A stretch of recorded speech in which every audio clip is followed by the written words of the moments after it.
Sierah Joughin was a bright, fearless college student who never made it home from a simple evening bike ride.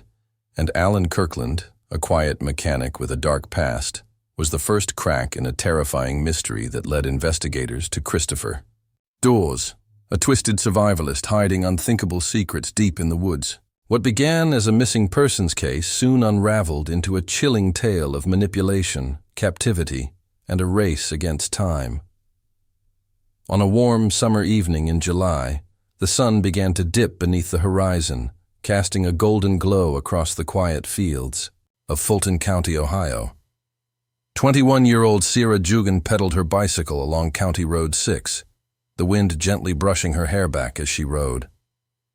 The road was familiar and comforting, a stretch of countryside she had traveled many times before. Sierah was home for the summer after finishing another semester at university.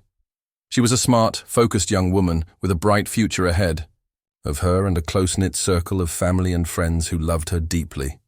Her ride that day started out like any other. She had plans to meet her boyfriend, Marcus Benton, later in the evening. As the hour grew late and the sky darkened, Marcus began to worry when Sierah stopped responding to his messages. He knew her routines well. She was never careless or forgetful. She always checked in. As the minutes turned into hours, his concern deepened into fear. He decided to retrace her route, hoping maybe she had a flat tire or had stopped to talk to someone. Driving slowly along County Road 6, Marcus scanned the roadside. That's when he saw it, Sierah's bike, lying abandoned in the grass near a ditch. The front tire was twisted unnaturally, as if someone had thrown the bike down with force. The handlebars were scuffed, and her phone wasn't in the basket, where she usually kept it. There was no sign of Sierah herself, just silence and a heavy stillness that didn't belong in a place she had always considered safe. Marcus called the police immediately. Within hours, officers arrived on the scene. They examined the bike, marked off the area with yellow tape, and began searching the nearby fields. The sun had fully set by then, and flashlights flickered in the tall grass as officers and volunteers fanned out across the farmland. Drones hovered above, while police dogs sniffed through the nearby cornfields, but nothing turned up. It was as if she had vanished into thin air. News of Sierah's disappearance spread quickly through the community. Flyers were printed, social media filled with desperate pleas for help. Volunteers came from miles away to join the search. Her family appeared on local news stations, begging for any information. The town rallied behind them, clinging to hope. But as hours turned into days with no new leads, that hope began to fray. Then came a possible break. Investigators reviewed footage from a security camera posted at a gas station near the intersection of County Road 6 and a small gravel path that led into a wooded area. The footage was grainy, but one thing stood out. A rusted pickup truck trailing behind a cyclist around the same time Sierah was believed to have disappeared. The vehicle slowed as it followed the bike, then disappeared down the side road. The cyclist's face wasn't visible, but the height and build matched Sierah's. The license plate on the truck was coated in grime and unreadable. Police worked tirelessly to identify the vehicle. They canvassed neighborhoods, questioned locals, and tracked down anyone who might own a similar truck. The more they dug, the more it seemed this wasn't a random event. Someone had been watching her, planning something. What had started as an ordinary evening had turned into a terrifying mystery. A bright young woman had vanished without a trace on a road she knew by heart. Her bike was left behind like a warning, and all that remained were unanswered questions and a growing sense of dread. Everyone hoped that she was still out there, waiting to be found. But deep down, a chilling possibility was beginning to settle in. This wasn't an accident. Someone had taken her. And whoever it was, they had vanished just as quickly and silently as Sierah herself. As the investigation into Sierah Joughin's disappearance intensified, all attention turned to the mysterious pickup truck seen in the surveillance footage. Detectives painstakingly combed through lists of registered vehicles in the area that matched the make and model. They visited junkyards, garages, and small farms where older vehicles were commonly kept. After days of work, they received a tip that led them to a secluded property on the outskirts of town. The land belonged to a man named Allen Kirkland, a solitary figure in his late 40s, who lived alone and rarely interacted with neighbors. Allen had a reputation for keeping to himself. Locals described him as quiet, strange, and secretive. His small house sat in the middle of overgrown fields, with a rusted gate barely hanging on its hinges. Behind the house was a large shed surrounded by piles of scrap metal and car parts. When investigators arrived at the property, they immediately noticed an old pickup truck that matched the one from the footage. It was parked behind the shed, partially concealed by sheets of rusted tin and tall grass. The paint matched, the body matched, and when they checked the engine, it was still warm. Allen answered the door with a flat expression and claimed he hadn't driven the truck in weeks. He said he spent most of his time working on junk cars and hadn't seen anyone near his property. But investigators were already suspicious. The truck had fresh mud on its tires, and a quick inspection revealed that the license plate had been recently wiped clean. His story didn't add up. Police obtained a warrant and began a full search of the property. The house was cluttered with tools, wires, and mechanical parts. In a back room, officers found a locked cabinet containing duct, tape, zip ties, and handcuffs.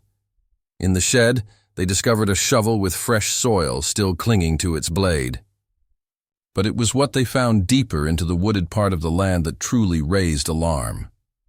Hidden under broken branches and a tarp was a shallow pit covered with plywood. When they removed the covering, they found Sierah's missing backpack, torn pieces of her shirt, and a pair of handcuffs similar to those found in the house. There were also drag marks in the dirt nearby, leading further into the trees. Despite the evidence, Sierah was still missing. Allen was immediately taken into custody.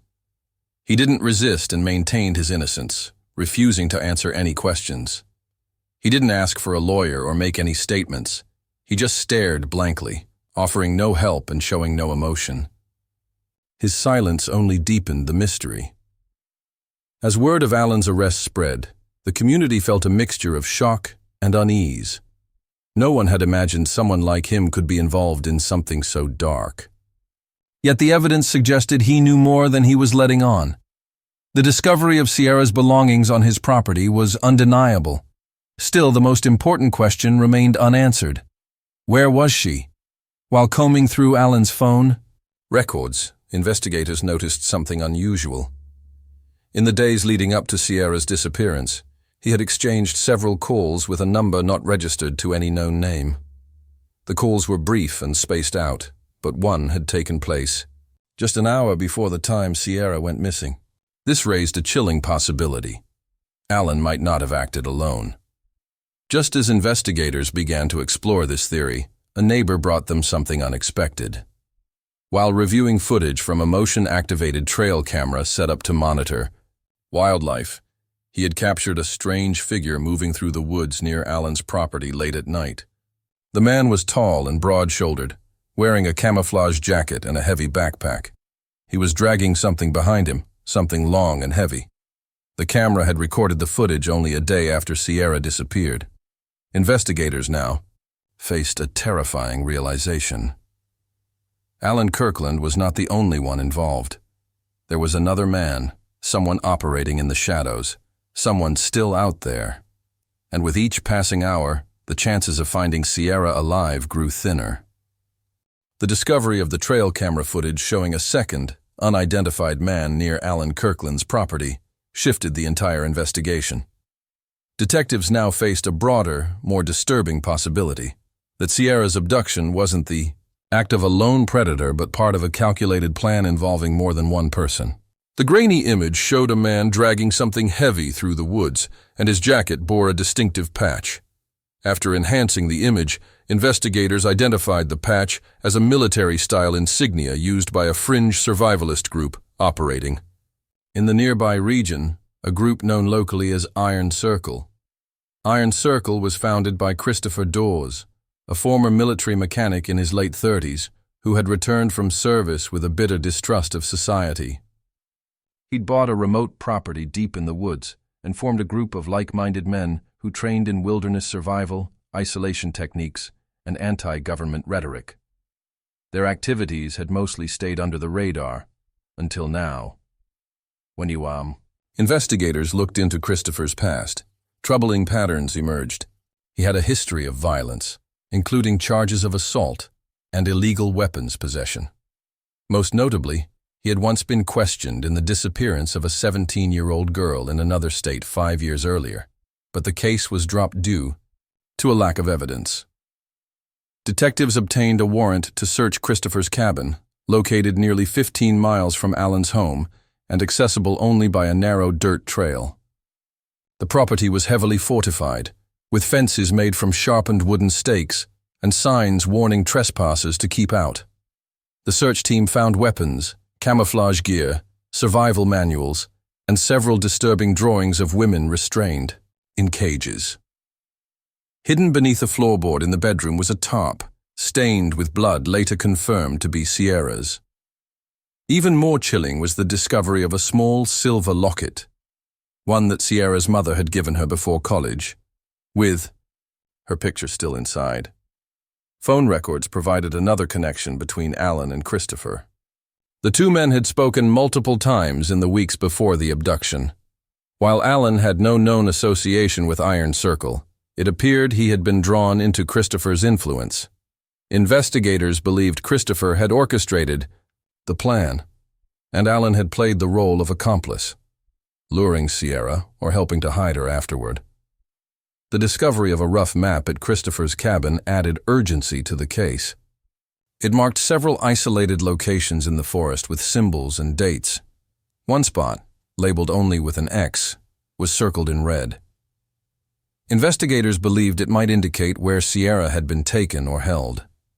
Search teams, now operating around the clock, moved toward the area with helicopters, dogs, and specialized rescue units. As they pushed deeper into the forest, they stumbled upon an eerie scene, an underground bunker, expertly concealed beneath a fallen tree and covered in branches. It was reinforced with metal siding and had a narrow hatch just wide enough for one person to enter.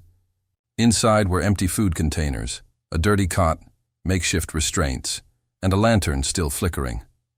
A scratched message on the wall read, "Sierra was here," but Sierra herself was gone. The evidence was clear.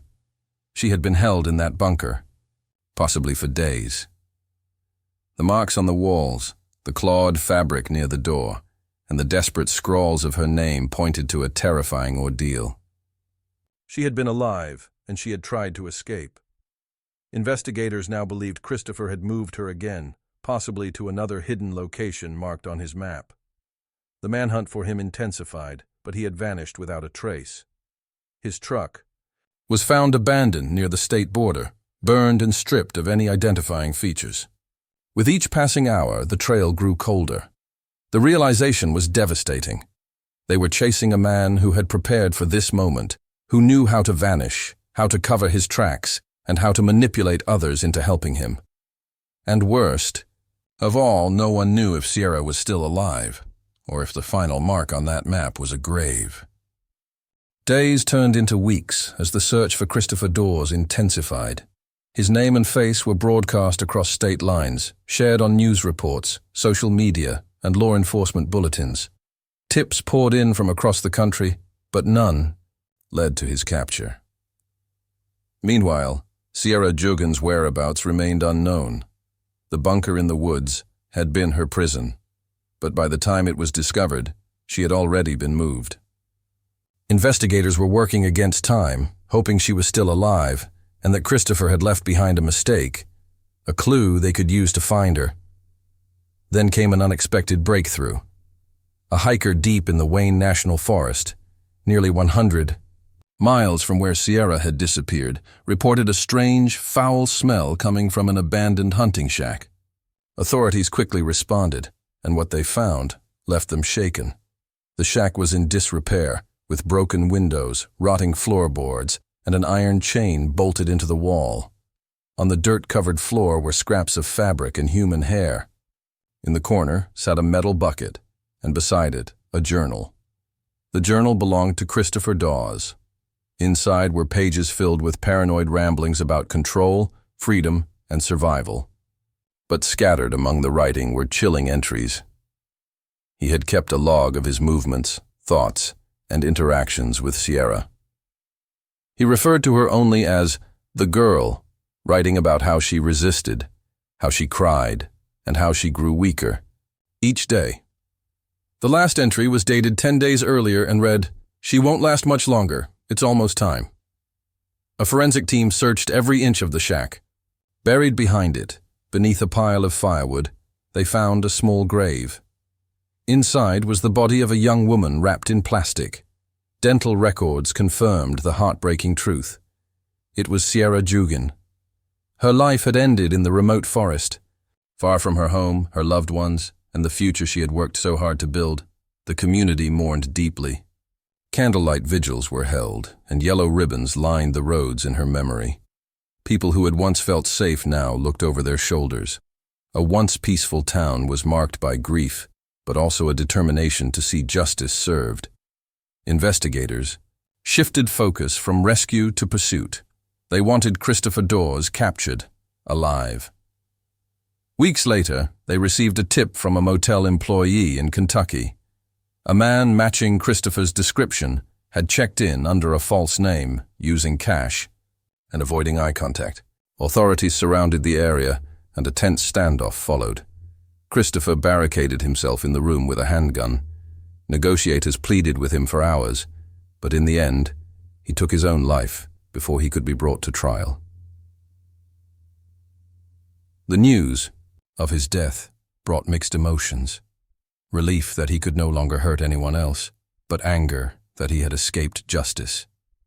Allen Kirkland, his known accomplice, faced multiple charges and was sentenced to life in prison without the possibility of parole. During his trial, he never expressed remorse. He only said that he had been following orders and didn't fully understand what Christopher had planned.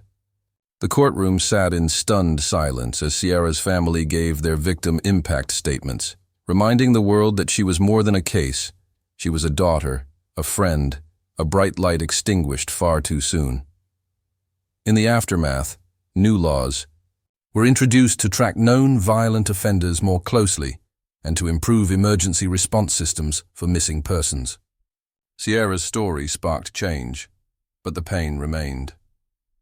The image of her bike in the grass, the quiet road where she vanished, and the senseless cruelty of her fate haunted all who followed the case. The truth behind Sierah Joughin's disappearance was darker than anyone had imagined. It revealed a hidden predator, a manipulated accomplice, and a race against time that ended in heartbreak. But in telling her story, her voice lives on, reminding everyone of the dangers that can lurk in the most familiar places, and the strength of a community that refuses to forget.